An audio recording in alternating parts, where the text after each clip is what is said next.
오늘은 전쟁 시리즈 세 번째입니다. 아니 이렇게 목사님이 전쟁을 좋아하십니까? 그럴 것 같은데요. 문화전쟁, 사상전쟁에서 오늘은 영적 전쟁입니다. 전쟁 시리즈 종결편입니다. 영적 전쟁. 그러나 노아는 여호와께 은혜를 입었더라. 창세기 6장 8절 말씀에 근거해서 같이 하나님께서 오늘날 우리에게 어떤 은혜를 주시며 어떤 말씀하시는지 귀담아 들으시기 바랍니다. 모든 그리스도인의 삶에서 두 가지 전쟁에 직면해 있습니다. 바로 문화전쟁과 사상전쟁이 그것입니다. 이 전쟁에서 그리스도인은 많은 외상과 대상을 입습니다. 그래서 전쟁의 이 상흔 정도는 우리 성도들이 아주 자연스럽게 여길 정도로 어떻게 보면 만성이 된 측면이 있습니다. 우리의 의도와 상관없이 벌어지는 전쟁에서 우리가 무관심하기가 쉽습니다. 이런 전쟁의 일상은 그리스도인에게 당연하고 어떤 면에선 익숙하기까지 합니다. 하도 오래된 전쟁이기에 이젠 더 이상 이슈가 되지 않습니다. 전쟁의 상처도 그리 심각하게 여겨지지 않습니다. 그뿐만 아니라 전쟁에 앞장서 나가려 하지도 않습니다. 어차피 내가 안 해도 누군가는 하니까 우리의 뒤편에서 우리는 뒤편에서 이렇게 관망하는 이런 성도들이 많습니다. 그런 신앙적인 분위기가 지금 포스트 모더니즘 시대에 더욱 광범위해요. 많은 성도가 이 전쟁에 대해서 어떤 생각을 갖고 있냐면 이중적인 잣대를 갖고 있다는 겁니다. 즉 교회에서는 성도로, 세상에서는 자연인으로 살아가는 거예요. 삶에서는 이중적이고 생각에서는 이원론적입니다. 이렇게 분리해 놓으면 굉장히 편해요. 교회에서는 성도로 살면 되고요, 사회에서는 자연인으로 살아가면 돼요. 부담 없어요. 어떤 제약 없어요. 무척 편리한 제도입니다. 자연인들이 교회로 들어올 때는 약간의 관문을 거치면서 종교적인 세리머니를 하면 됩니다. 예를 들어서 제가 카톨릭에 한번 예를 들어볼게요. 카톨릭에선 교회 들어올 때 성당 거룩한 곳 들어오잖아요. 그러면 성수를 뿌립니다. 그리고 성호를 그립니다. 고해성사를 합니다. 미사포를 씁니다. 그리고 미사라고 하는 성사에 참여합니다. 그리고 세상에 나가서 제약 없이 삽니다. 그래서 두 전쟁에 아주 지혜롭게 살게 됩니다. 바로 이런 신앙을 전형적인 이중론적이고 이원론적인 종교 형태라고 얘기할 수 있습니다. 이런 것이 모든 종교의 공통분원인 이원론에서 비롯되는 거예요. 이원론 신자에게 문화전쟁이 오든 사상전쟁이 오든 나는 상관없이 살아갑니다. 대체 왜 저렇게 요란하게 신을 믿는 건가? 도대체 왜 저렇게 남들과 다른 유별나게 교회를 다니는가? 이렇게 하면서 자기 나름대로의 가치관을 갖고 있어요. 자신의 아주 확고부동한 이중적인 세계관으로 세상도 보고 그 연장선상에서 신앙도 보는 거예요. 그러나 사랑하는 성도 여러분, 성도는 이 양대 전쟁에 임하는 시각이 달라야 돼요. 그것은 단지 세상 시대 흐름으로만 우리가 이렇게 치부하면 되지 않습니다. 왜요? 그 배후에는 오늘 창세기 6장과 같은 놀라운 배경이 있기 때문에 그래요. 이 두 전쟁의 배후에는 사탄이 있습니다. 사탄은 이 두 전쟁들을 통하여 자신의 세계와 자신의 왕국을 건설합니다. 이는 사탄의 변함없는 전략입니다. 사탄은 이미 이 두 전쟁으로 세상을 파괴해 왔고 지금도 파괴하려고 듭니다. 그러나 하나님은 이 두 전쟁의 실패를 이미 다 밝혀놓으셨어요. 즉 그 전쟁의 배후인 사탄의 정체를 조명하여 그들의 감추인 악의 커넥션을 하나님 이미 다 드러내셨습니다. 그리고는 이 전쟁의 용사로 오늘 창세기 6장에 보시면 하나님의 아들들을 투입하는 거예요. 그러나 이들은 하나님의 기대와는 달리 전장에서 사탄에게 철저히 패배하고 무릎까지 꿇습니다. 하나님의 아들들은 혈과 육으로 두 전쟁에 나섰기 때문에 실패한 거예요. 그래서 하나님은 비통한 마음으로 남은 자 한 명을 세웁니다. 에스겔서 6장 8절이에요. 그러나 너희가 여러 나라에 흩어질 때에 내가 너희 중에서 칼을 피하여 이방인들 중에 살아남은 자가 있게 하리라. 그 남긴 한 사람이 바로 오늘 본문의 노아입니다. 노아는 여러분 한번 생각해 보세요. 성공한 자연인입니까? 아니면 성공한 신앙인입니까? 아닙니다. 노아는 성공한 자연인도 아니고요, 성공한 신앙인도 아니에요. 노아는 단지 실패한 인생이에요. 노아에게는 어떤 자기가 성공할 만한 자기의 내적인 요인이나 유전적인 DNA가 전혀 없어요. 노아는 500세 때 아들을 얻은 후 그리고 큰 배를 만들어요. 그리고 600세 때에 홍수 심판을 겪습니다. 성경은 그의 500년간의 삶에 대해서는 전혀 관심 두지 않습니다. 다들 아무렇지도 않게 시집가고 장가가서 계보를 잘 이어내는데 노아의 집에는 태의 문이 굳게 닫혀버렸어요. 500년간 이렇게 산 겁니다. 이는 마치 99세 때까지 무자했던 아브라함의 경우와 좋게 비교할 데가 없는 거예요.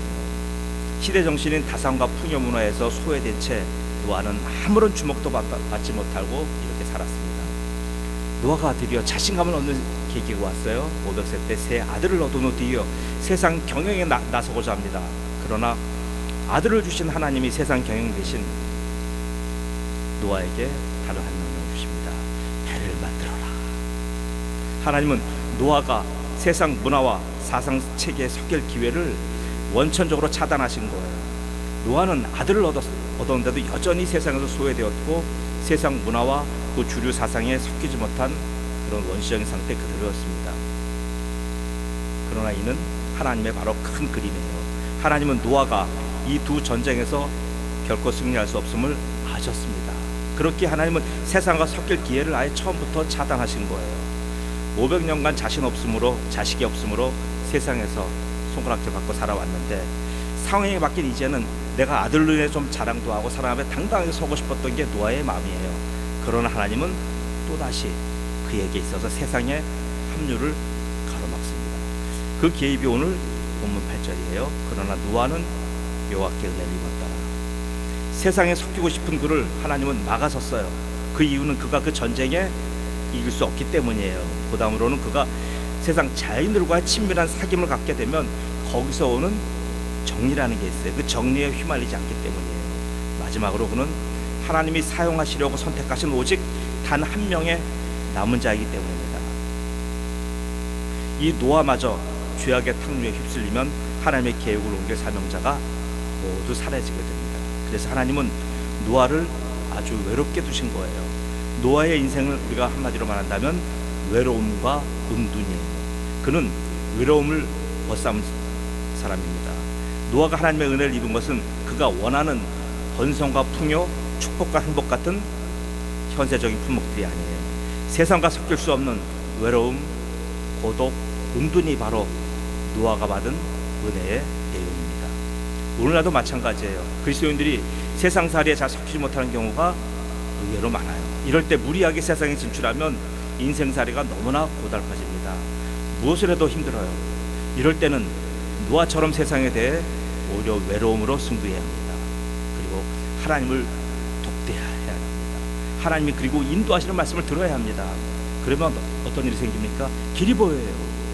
할 일이 뚜렷이 보여요. 하나님 보여주시는 그 일, 그 장면, 그 사건들이 보이는 거예요. 노아가 긴 외로움 끝에 하나님의 선명한 인도를 받습니다. 하나님의 지시는 상식과 그 시대의 정신을 뛰어넘어요. 노아가 감당하기에는 대단히 큰일이 벌어진 거예요.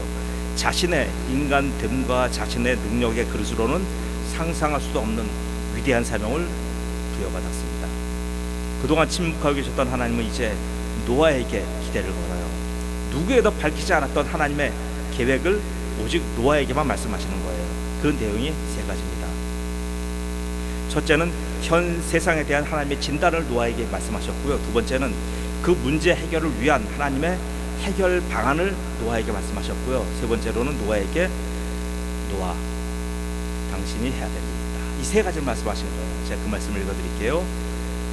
창세기 6장 12절에 14절이에요. 하나님이 보신즉 땅이 부패하였으니 이는 땅에서 모든 혈육 있는 자 행위가 부패함이었더라.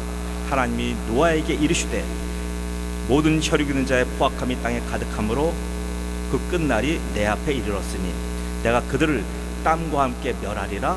너는 고페루 나무로 너를 위하여 방주를 만들되 그 안에 칸들을 막고 역청을 그 안팎에 칠하라. 이게 바로 지금 말씀드린 세 가지예요.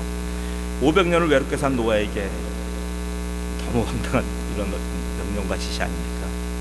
이는 마치 사무엘 베케트의 고도를 기다리며의 그 내용이 연상될 정도입니다. 혹시 읽어보신 분 계시나 모르겠어요.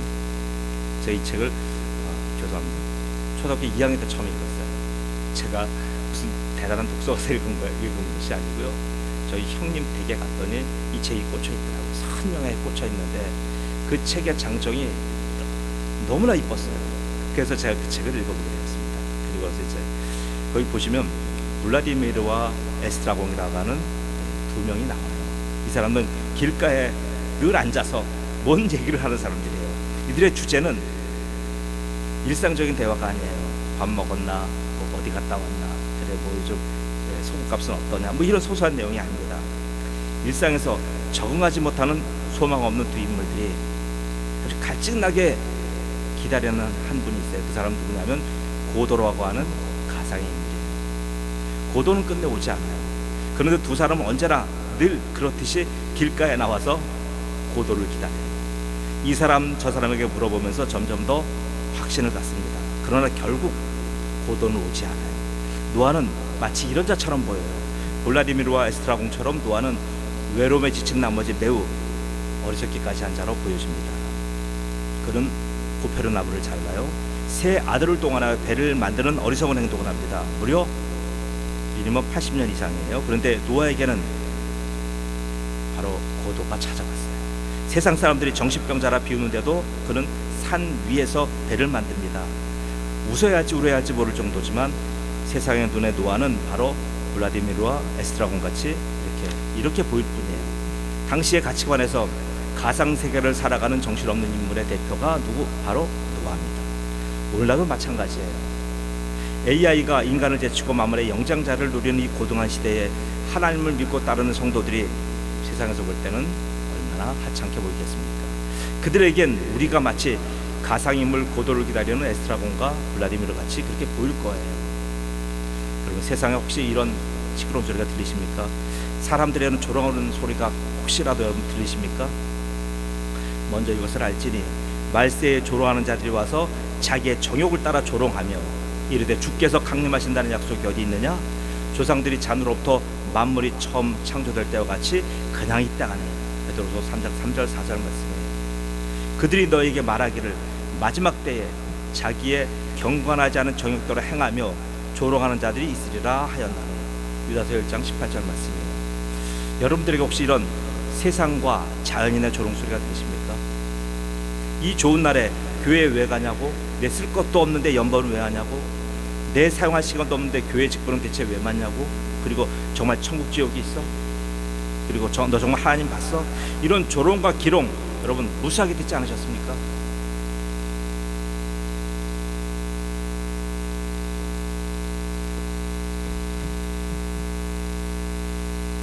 여러분 이런 기롱을 듣고도 이런 희롱 소리를 듣고도 지금 이 자리에 앉아 계신 걸 보니 여러분은 바로 이 시대의 노아입니다. 여러분 하나님께 은혜를 입은 자 노아입니다. 은혜를 입은 자는 하나님의 무조건적인 사랑에 포로된 자예요. 타락한 천사한테 잡히고 네피림에게 잡히고 사람의 딸들에게 잡혀서 가망 없던 한 인간이 하나님의 무한하신 사랑에 사로잡힌 거예요. 우리는 우리의 힘으로 이 두 전쟁을 이겨낼 수가 없어요. 그래서 우리가 오늘 여기서 노아를 주목하는 겁니다. 대체 노아가 이 전쟁에서 어떻게 이겨내어 세상의 새로운 세상의 주역이 되었는지를 우리가 한번 봐야 됩니다. 그 승리의 비책이 오늘 본문 8절이에요. 그는 하나님의 은혜로 살아가는 자가 되었습니다. 그는 하나님께 붙잡힌 이 은혜로 살아가는 것은 바로 하나님께 붙잡힌 사람의 유일한 특징이에요. 이 포스트 모더니즘 시대 성도들은 세상의 양대 전쟁에서 아주 만시창이가 돼요. 전쟁의 양상과 정도는 우리 어린 양 되신 성도들이 이 땅에서 견뎌내기 힘들 수준이에요. 문화전쟁과 사상전쟁은 전쟁에서 성도들은 이미 어떠냐 하면 거의 반포기 상태예요. 이것을 가지고 주목하고 이것에서 정면 승부하는 성도 많지 않아요. 그렇다면 성도는 이 시대를 어떻게 살아가야 하고 도대체 이 네피림 시대를 어떻게 헤쳐나가야 됩니까? 그 해법을 오늘 노아가 보여주는 거예요. 이 거대한 전쟁의 시대에서 성도가 살아남고 저들을 패퇴시키는 유일한 길을 노아가 우리에게 보여주는 거예요. 이제 우리는 이 시대를 분명히 이제 읽게 됐어요. 이 시대의 주도 세력과 시대 정신이 무엇을 말하는지도 우리는 이제 알게 되었습니다. 저들 배후 세력의 정체도 우리가 이제는 분명히 알게 됐어요. 이런 전쟁의 시대에 세상 기준으로 나서면 그대로 저들에게 흡수된다는 사실도 이제 우리는 알게 되었습니다. 여러분, 준비 없이 나서면 노아 시대의 하나님의 아들들처럼 그렇게 세상이 한순간에 흡수됩니다. 우리에겐 두 가지 길이 있습니다. 하나는 세상에 흡수되는 길과 하나는 세상을 이기는 길입니다. 여러분, 여기에 있는 까닭은 세상을 이기는 성도가 되기 원함입니다. 믿으십니까? 아멘. 이 하나님은 노아를 통하여 우리에게 이 전쟁에서 이기는 방법을 오늘 제시하고 계셔요. 저는 하나님이 제시한 성경의 방법을 2023년 마지막 예배에 나눔으로써 우리 모두가 찬란한 새나라의 주역이 되기를, 쓰임받기를 그렇게 소망합니다. 우리의 힘과 능으로 이 전쟁에는 참전할 수가 없어요. 그 이유는 공중권세 잡은 사탄과 그의 추종자들에게 우리는 상대가 되지 않아요. 네피림으로 둘러싸인 이 세상에서 우리는 숨도 쉴 수가 없어요. 그럼 어떻게 해야 됩니까? 목사님 대안 좀 주셔요. 예. 그 대안이 바로 영적 전쟁입니다. 하나님이 주시는 해법입니다. 갑 대 갑으로 싸우고 을 대 을로 싸우는 것에 우리는 허약해요. 그래서 우리는 이제 영적 전쟁이라고 하는 새로운 패러다임으로 이 전쟁의 양상을 끌고 들어와야 됩니다. 저들의 펼쳐놓은 전쟁의 패러다임 속에 들어가는 게 아니고요, 하나님이 정해놓으신 영적 전쟁이라고 하는 패러다임 속에 저들을 끌어들여야 돼요. 내 방식으로 참전하는 것은 자살행위입니다. 이제는 하나님의 방법으로 나서야만 합니다. 그 방법이 오늘 노아가 택한 전략이에요. 노아는 하나님의 은혜에 사로잡히기 전에는 어떤 전투도 참여하지 않았어요. 오히려 세상과 거리를 두며 은둔자로 살았습니다. 하나님의 인도하심을 기다리며 고독하고 외로운 길을 인내하며 그렇게 살았어요. 드디어 그에게 하나님의 은혜가 임했습니다. 은혜가 임하자마자 그는 은둔과에서 아주 잔인해서 행동가로 변신합니다.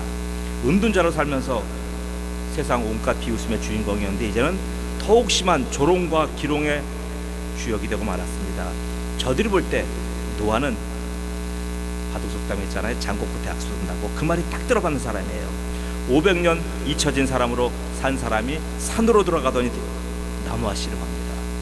당신은 강가에 살잖아요. 강변에 사는 거예요. 강변에 살아서 도시화 문명을 만든 시기예요. 이런 세상 풍조에 완전히 반대로 행하면서 산 위로 거처를 옮깁니다. 더욱 가관인 것은 나무를 베는 벌목공으로 살아갑니다. 당시 사람들은 흙으로 문자와 성읍을 만들고 그릇을 만들었어요. 나무를 사용하지 않았어요. 그런데 노아는 세상과 전혀 다른 방향성을 갖고 사도로 들어가서 나무와 씨름합니다. 여러분 보세요. 하나님의 이게 방법론이, 하나님의 방법론은 이토록 세상 방식과 달라요. 이것을 바로 영적 전쟁이라고 하는 거예요. 창세기 6장이 말씀하시는 영적 전쟁의 정의는 바로 하나님의 은혜를 입었더라는 한 문장으로 정리됩니다. 현재 우리가 습관적으로 취하는 영적 전쟁은 사실 내 노력으로 할 수 있는 것들을 우리가 계량화하고 우리가 그렇게 정해놓은 것이지, 도표한 것이 그것이 영적 전쟁의 본질은 아니에요. 여러분, 영적 전쟁은 이 시대에 대한 하나님의 개입이에요. 성도가 영적 전쟁에 참여한다는 것은 사실 성도가 하나님의 은혜에 사로잡힌 상태임을 공개적으로 내가 천명하는 거예요. 하나님의 은혜에 사로잡힌 자가 그 방법론으로 영적 활동을 하는 것이 순서예요. 이는 영적 활동을 활발히 한다고 해서 그가 꼭 영적 전쟁을 하는 것은 아니다라고 하는 의미도 돼요. 자, 잘 들으십시오. 영적 활동과 저는 영적 전쟁을 나눕니다. 영적 활동을 활발히 한다고 해서 그가 꼭 영적 전쟁의 당사자가 아니라고 하는 의미에서 얘기하는 거예요. 우리는 이런 예를 성경에서 무수하게 보았어요. 요셉의 형제들이 그랬잖아요. 사울 왕이 그랬잖아요. 후메네오, 알렉산더, 아나니와 삽비라, 니골라, 바리새인, 장로와 서기관들, 가로진 유다 등등 영적인 활동가들이 성경에 엄청나게 많습니다. 그래서 주님은 뭐라 그러십니까? 이 영적 활동가들에게 대해서 그래서 주님께서는 나더러 주여 주여 하는 자마다 다 천국에 들어갈 것이 아니요 다만 하늘에 계신 내 아버지 뜻대로 행하는 자라에 들어가리라. 그날에 많은 사람이 나더러 이르되 주여 주여 우리가 주의 이름으로 선지자 노릇하며 주의 이름으로 귀신을 쫓아내며 주의 이름으로 많은 권능을 행하지 아니하였나이까 하니 그때에 내가 그들에게 밝히 말하되 내가 너희를 도무지 알지 못하니 불법을 행하는 자들아 내게서 떠나가라. 마태복음 7장 21절에서 23절 말씀이에요. 곧 이 영적 전쟁은 아무나 할 수 있는 것 같지만 아무나 승리할 수 없음을 주님께서 오늘 여기 단정적으로 말씀하신 거예요. 이 전투의 전제 조건은 딱 하나입니다. 바로 뭡니까? 하나님의 은혜를 힘입는 것이에요. 하나님의 은혜는 히브리어로 두 가지로 표현됩니다. 하나는 헤세드가 있고요, 또 하나는 헨이 있어요. 헤세드라고 하는 은혜는 뭐냐 하면 하나님의 전적이며 주권적인 일하심이에요. 이것은 무조건적이고 일방적인 은혜로 바로 하나님의 성품을 의미합니다. 즉 하나님의 성품, 사랑하심, 긍휼하심, 하나님의 공의, 이런 게 바로 하나님의 헤세드예요. 이는 우리가 감사하게 받아서 복되게 누리면 되는 나로 일방적인 수혜의 은혜입니다. 그런데 오늘 본문에서 말하는 은혜는 그 헤세드가 아니에요. 여기서 말하는 은혜는 헨이라고 하는 말씀입니다. 헨은 왕이 신하에게 특별한 호의를 베푸는 것을 말해요. 모든 신하에게 다 그런 것이 아니라 어떤 특별한 신하에게 왕이 특별한 호의와 선물을 주는 겁니다. 곧 왕에게 절대적인 총애를 받는 것이 헨이에요. 여러분 보세요. 과분한 호의를 받게 되면 반응이 어떻습니까? 기절하거나 아니면 목숨을 내놓거나 둘 중에 하나예요. 헨은 받은 사람의 행동을 촉구하는 하나님의 은혜입니다. 곧 충성으로 반응되는 은혜예요. 실패한 노아에게, 어떤 희망의 싹도 없는 노아에게 하나님은 헨의 은혜를 베푸셨어요. 헨의 은혜를 받았기에 노아는 완전히 다른 사람으로 바뀐 거예요. 500년 동안 죽어있던 고목나무가 갑자기 싹을 틔우고 잎을 내는 그런 기적이 지금 벌어진 것과 동일합니다.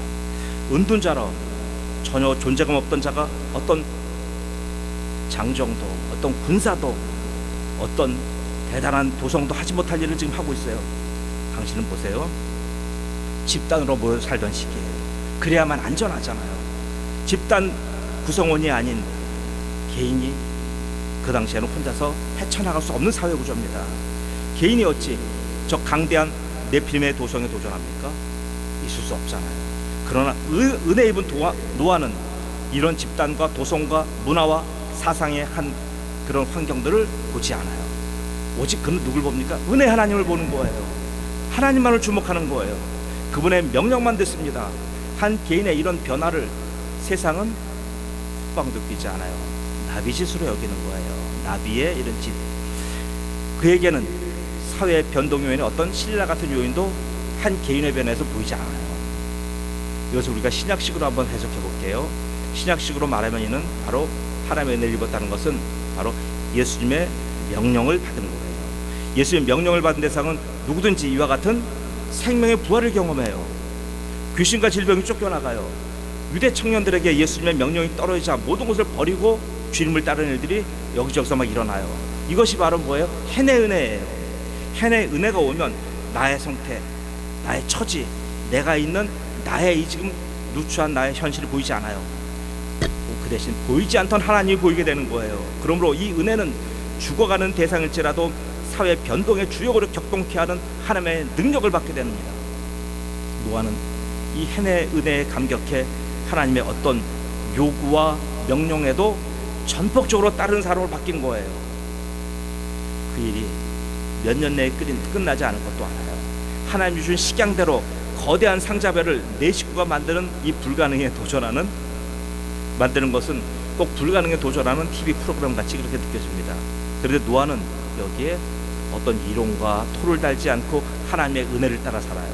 하나님의 명령 준행을 자신의 목숨처럼 여겨요. 여러분, 이걸 억지로 이렇게 한다고요? 마지못해서 한다고요? 잠깐 할 수 있지만 어떻게 80년 이상 할 수가 있어요? 이미 죽었던 자신을 부활로 살려주신 하나님의 은혜 때문에 가능한 거예요. 사랑하는 은혜교회 성도 여러분, 여러분은 이미 하나님의 이 은혜를 다 받은 자들입니다. 헤세드의 은혜와 함께 여러분 헨의 은혜도 받았어요. 그런데 우리가 계속 혈과 육을 따라 산다고 한다면 우리는 영적 전쟁을 이미 포기한 거나 똑같습니다. 영적 전쟁을 포기한다는 것은 이 시대의 문화 전쟁과 사상 전쟁에서 완전히 항복했다는 것을 의미해요. 성도라는 말은 뭐예요? 영적 전쟁을 수행하는 자입니다. 성도로 부르심을 받은 우리가 참전할 영적 전쟁에 대해서 잠깐 알아보고 말씀을 마칩니다. 영적 전쟁의 첫 번째는 우리가 이 땅에 건설하도록 부름받은 하나님의 나라가 바로 우리의 영적 전쟁의 대상인 거예요. 하나라 건설은 다른 사람이 해주지 않아요. 이 땅은 우리 교회, 우리 집, 우리 직장, 우리 삶이야. 이 땅은요. 거기서 우리는 하나님의 나라를 건설하도록 각자의 자리에서 부름받은 거예요. 이는 예수 그리스도가 그의 제자된 우리에게 당부한 말씀이에요. 마태복음 6장 10절이에요. 나라가 임하옵시며 뜻이 하늘에서 이루어진 것 같이 땅에서 이루어지다. 하나님의 은혜에 사로잡힌 자들은 이렇게 살아가는 거예요. 그래서 노아는 80년 이상 묵묵히 방주를 만들며 하나님의 나라 건설에 동참했던 겁니다. 자, 두 번째로 우리의 영적 전쟁은 나의 기준이 아니에요. 하나님이 계시하신 식양이에요.